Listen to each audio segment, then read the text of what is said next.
Hello students, how are you?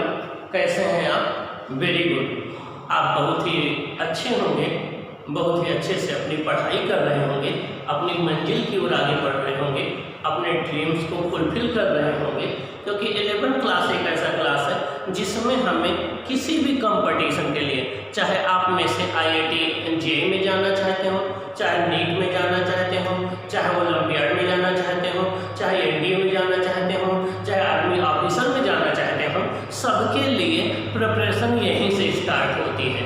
जिसका 11 अच्छे से प्रिपेयर होगा उसका आसानी से ये कंपटीशन क्वालिफाई हो जाएगी, क्योंकि IIT में भी 43% आपका 11 का सिलेबस आता है, रिमेनिंग 12 का आता है। अभी तक हम लोग सबसे इम्पॉर्टेंट चैप्टर ग्रेविटेशन की बात कर रहे थे, जिसके डिफरेंट कॉन्सेप्ट को हमने डिस्कस किया, उसकी अलग अलग बातों को हमने आपके साथ शेयर किया। आपने चैनल को जरूर सब्सक्राइब किया होगा, अपने फ्रेंड के साथ शेयर भी किए होंगे। अब हम न्यूमेरिकल कुछ और डिस्कस करेंगे जो ग्रेविटेशनल पर बेस्ड है। तो हम ग्रेविटेशनल पोटेंशियल पर बेस्ड कुछ इम्पोर्टेंट न्यूमेरिकल का डिस्कशन करने चल रहे हैं, जिससे आप एप्लीकेशन सीख जाएं। आपकी सबसे बड़ी प्रॉब्लम क्या है कि आपको फिजिक्स आती है, थ्योरी भी आती है, बट कहीं कोई अच्छे लेवल का न्यूमेरिकल आ जाता है तो आप उसे नहीं कर पाते। अगर कर भी लेते हैं तो ये नहीं पता लग पाता कि सही कॉन्सेप्ट से किया है या रॉन्ग कॉन्सेप्ट से किया है। आंसर आ जाता है तो आप खुश हो जाते हैं, आंसर नहीं आता तो परेशान हो जाते हैं। तो हम चाहते हैं कि आप न्यूमेरिकल के मास्टर बन जाएं, आप कॉन्सेप्ट के मास्टर बन जाएं, आपकी सब्जेक्ट में कॉन्फिडेंस आ जाए, तो आने वाले समय में चाहे वो इंजीनियरिंग एग्जाम हो, चाहे वो मेडिकल का हो, आप सबको क्वालिफाई कर सकें। तो आइए अब हम डिस्कस करते हैं ग्रेविटेशनल पोटेंशियल पर बेस्ड न्यूमेरिकल। हमने आपको बताया था कि किसी भी यूनिट मास को इंफिनिटी से ग्रेविटेशनल फील्ड के अंदर किसी पॉइंट तक लाने में किए गए वर्क डन को उस पॉइंट पर ग्रेविटेशनल पोटेंशियल कहते हैं। आइए देखें कैसे हम इसके न्यूमेरिकल सॉल्व करेंगे। क्वेश्चन नंबर 1 हमारा है, प्रॉब्लम नंबर 1 है, 2 spheres each of mass capital M are placed at a distance small r। दो मासेज हैं, दोनों के मास कैपिटल M है।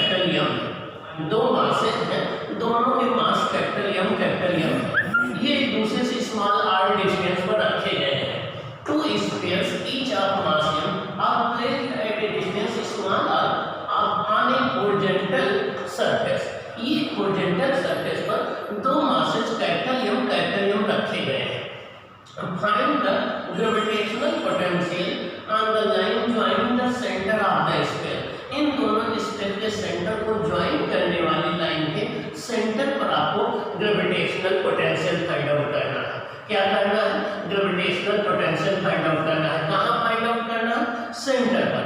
सेंटर का मतलब ये हो गया कि जिस पॉइंट C पर आपको ग्रेविटेशनल पोटेंशियल फाइंड आउट करना है, उसकी A पर जो मास रखा है उससे डिस्टेंस कितनी होगी? r/2। B पर जो मास रखा है उससे भी डिस्टेंस कितनी होगी? r/2। तो C पॉइंट पर जो ग्रेविटेशनल पोटेंशियल होगा वो दोनों मास की वजह से होगा। इस मास की वजह से भी यहाँ पर होगा, इस मास की वजह से भी यहाँ पर होगा। तो यहाँ पर टोटल पोटेंशियल फाइंड आउट करने के लिए हम दोनों मास के द्वारा जितना ग्रेविटेशनल पोटेंशियल होगा वो फाइंड आउट कर लें, फिर उनका अलजेब्राइक सम कर लें, तो टोटल ग्रेविटेशनल पोटेंशियल हमें पता लग जाएगा, क्योंकि हम प्रिंसिपल ऑफ सुपरपोजिशन का यूज करेंगे। आइए हम देखें, M1 कितना दिया गया है? M2 कितना दिया गया है? Capital M। R1D कितना दिया गया? R। B at unit point हमें फाइंड आउट करना है। तो B एट C पॉइंट पर B जो हो जाएगा BA plus BB, means A पर जो मास है इसकी वजह से पोटेंशियल प्लस B पर जो मास है इसकी वजह से पोटेंशियल। अब किसी पॉइंट मास की वजह से पोटेंशियल होता है V = -gm/r। r उस पॉइंट मास से डिस्टेंस होती है, ये हो जाएगा -gm/a वाले मास से ये डिस्टेंस कितनी है? r/2। B वाले मास से ये डिस्टेंस कितनी है? r/2। तो हो जाएगा -gm/r/2 तो जाएगा -2gm/r -2gm/r। तो V एट C हो जाएगा -4gm/r। तो ये पोटेंशियल आ जाएगा। यहाँ पर देखिए ये पोटेंशियल नेगेटिव आ रहा है, नंबर 1 बात। दूसरी बात, ये पोटेंशियल यम के तो डायरेक्टली प्रोपोर्शनल में है, आर की इनवर्सली प्रोपोर्शनल में है, तो ये टोटल पोटेंशियल हो जाएगा मिड पॉइंट पर दोनों मास यम ए और बी पर जो रखे हैं उनकी वजह से। ओके, आगे अब हम एक और इसी कॉन्सेप्ट पर क्वेश्चन देखते हैं। Question number 2, 4 particles each of mass factor m are placed at the 4 vertices of the square of side m। यह साइड का कोई एक स्क्वायर है ए बी सी डी, तो इसके हर एक वर्टेक्स पर कैपिटल एम मास रखे गए हैं। हमें इसके सेंटर पर पोटेंशियल फाइंड आउट करना है। क्या करना है? सेंटर पर पोटेंशियल फाइंड आउट करना है। 4 particles each of mass capital M are placed at the 4 vertices of the square of side L. Find the gravitational potential at the center of the square. Means 4 masses हैं जो किसी square के 4 vertex पर रखे गए हैं। हमें क्या करना है? ग्रेविटेशनल पोटेंशियल फाइंड आउट करना है उसके सेंटर पर। क्या करना है? उसके सेंटर पर। तो आइए हम देखें, ये ए बी सी डी ये हमारा स्क्वायर है जिसके हर एक वर्टेक्स पर यम यम यम यम मास रखे गए हैं। अब सबसे पहले हम डिस्टेंस के विषय में बात करें। हमें पोटेंशियल फाइंड आउट करना है ओ पॉइंट पर। वो पॉइंट की सभी मासेस से डिस्टेंस कितनी होगी? यहाँ से डिस्टेंस ए ओ होगी, यहाँ से डिस्टेंस ओ बी होगी, यहाँ से ओ सी होगी, यहाँ से ओ डी होगी, और ओ ए ओ बी ओ सी ओ डी ये सारी डिस्टेंस सेम होगी। और ओ ए जो डिस्टेंस होगी डायगोनल ए सी की हाफ होगी। तो सबसे पहले हम स्क्वायर का डायगोनल निकाल लें ए सी। तो डायगोनल ऑफ द स्क्वायर ये होता है साइड रूट 2, तो ए सी हो जाएगा यल रूट 2। अब हमें ए ओ निकालना है। A O equal to O C equal to O B equal to O D निकालना है। तो A O equal to O C equal to O B equal to A D हो जाएगा ए सी अपॉन 2। ये हो जाएगा A O equal to L root 2 upon 2। ये हो जाएगा यल, इसको रूट 2 इंटू रूट 2 लिखते हैं। एक रूट 2 से एक रूट 2 कैंसिल हो जाएगा, यल अपॉन रूट 2 हो जाएगा। ये यल अपॉन रूट 2 डिस्टेंस उस पॉइंट की है जहां पर हमें ग्रेविटेशनल पोटेंशियल निकालना है, और यही डिस्टेंस सारे मासेस से होगी। सारे मास सेम है, सबसे डिस्टेंस सेम है, तो सबका ग्रेविटेशनल पोटेंशियल भी सेम होगा। अब हम प्रिंसिपल ऑफ सुपरपोजिशन यूज करेंगे। प्रिंसिपल ऑफ सुपरपोजिशन ये कहता है कि अगर कई मासेज आपको दिए गए हो, उनकी वजह से किसी पॉइंट पर ग्रेविटेशनल पोटेंशियल निकालना हो, तो हर एक इंडिविजुअल मास का ग्रेविटेशनल पोटेंशियल उस पॉइंट पर कैलकुलेट करके उनका हम अलजेब्राइक सम कर लेते हैं। मींस उनको हम विद साइन के साथ ऐड कर लेते हैं। आइए देखें, potential due to all the masses at the centre. अब हमें सेंटर पर सभी मासेज की वजह से पोटेंशियल देखना है। V equal to V1 plus V2 plus V3 plus V4 means सभी मासेज की वजह से हम 4 मासेज रखे हैं, सबकी वजह से टोटल पोटेंशियल ये हो जाएगा minus G M upon distance कितनी थी L root 2 minus G M upon L root 2 minus G M upon L root 2 minus G M upon L root 2 जो हो जाएगा minus 4 into root 2 G M upon L. तो V हो जाएगा minus 4 root 2 G M upon L joule per KG. क्या? Joule per KG. इसको 4 को हम अंदर ले लेते हैं, 16 हो जाएगा। 16 टू 32, इसको हम लिख सकते हैं minus root 32 G M upon L, minus root 32 G M upon L. ये पोटेंशियल आ जाएगा स्क्वायर के सेंटर पर। तो क्वेश्चन नंबर 1, क्वेश्चन नंबर 2 ये दोनों सेम कॉन्सेप्ट पर बेस्ड थे। ये दोनों प्रिंसिपल ऑफ सुपरपोजिशन पर बेस्ड थे।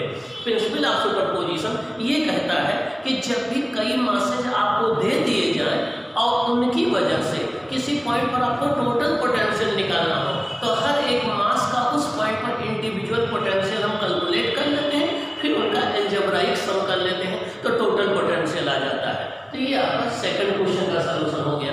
अब थर्ड क्वेश्चन थोड़ी अलग कॉन्सेप्ट पर बेस्ड है। आइए थर्ड क्वेश्चन हम देखते हैं कैसे करेंगे। थर्ड क्वेश्चन की कॉन्सेप्ट क्या है?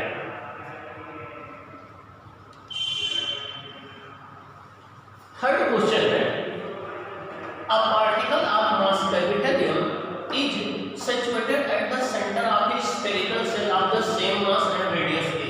देखिए ये कोई स्फेरिकल सेल है, इसका मास m है, रेडियस a है। ये कोई स्फेरिकल सेल है, इसका मास m है, रेडियस a है।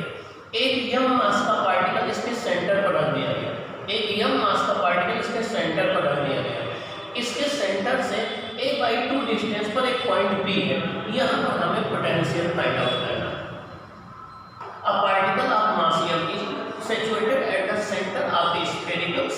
of same mass and radius a. Find the magnitude of the gravitational potential at the center a at a distance a by 2 from the center of the sphere. Means कोई एक spherical shell है जिसका मास m है, जिसकी radius a है, इसके centre पे एक m मास रखा गया है। सेंटर से a/2 डिस्टेंस पे एक पॉइंट b है, वहां पर हमें पोटेंशियल फाइंड आउट करना है। आइए देखें, v = v shell plus b mass. अब यहाँ पर p पॉइंट पर दो पोटेंशियल होंगे, एक इस सेल की वजह से पोटेंशियल होगा और एक इस पॉइंट मास की वजह से पोटेंशियल होगा। और किसी सेल का पोटेंशियल उसके अंदर हर एक पॉइंट पर वही होता है जो उसके सरफेस पर होता है, और उसके सरफेस पर पोटेंशियल होता है -gm/r, r उसकी रेडियस है। तो यहाँ p पॉइंट पर इस सेल की वजह से वही पोटेंशियल होगा जो उसके सरफेस पर होगा। तो एक तो सेल की वजह से पोटेंशियल हो गया, एक ये पॉइंट मास जो रखा है इसकी वजह से पोटेंशियल हो गया। तो b सेल का वही पोटेंशियल होगा जो उसके सरफेस पर है, प्लस मास का पोटेंशियल, तो हो जाएगा v = -gm/a और प्लस -gm/ पॉइंट मास की डिस्टेंस कितनी है a/2, ये हो जाएगा -gm/a -3gm/a, -3gm/a joule per KG.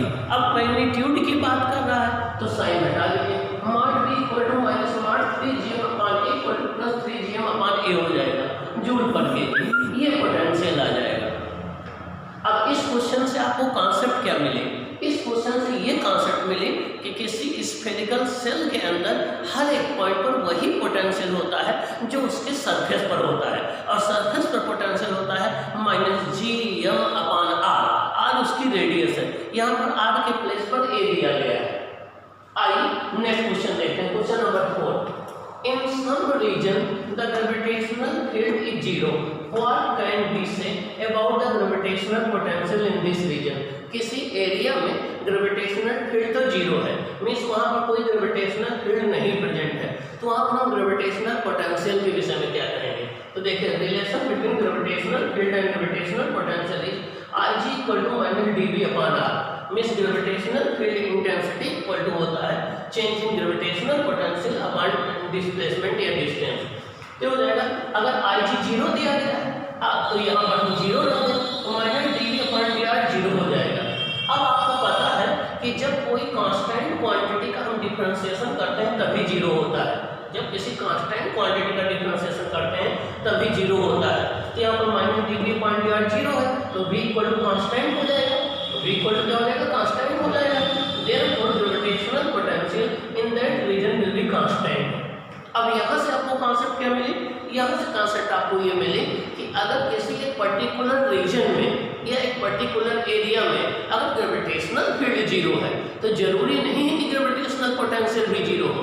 Gravitational potential 0 भी हो सकता है, ग्रेविटेशनल पोटेंशियल कांस्टेंट भी हो सकता है। तो यहाँ पर आपको ये दिया गया है कि कोई एक रीजन है जिसमें ग्रेविटेशनल फील्ड 0 है, तो ग्रेविटेशनल पोटेंशियल के विषय में आप क्या कहेंगे? तो आंसर ये होगा, gravitational potential in that region will be constant.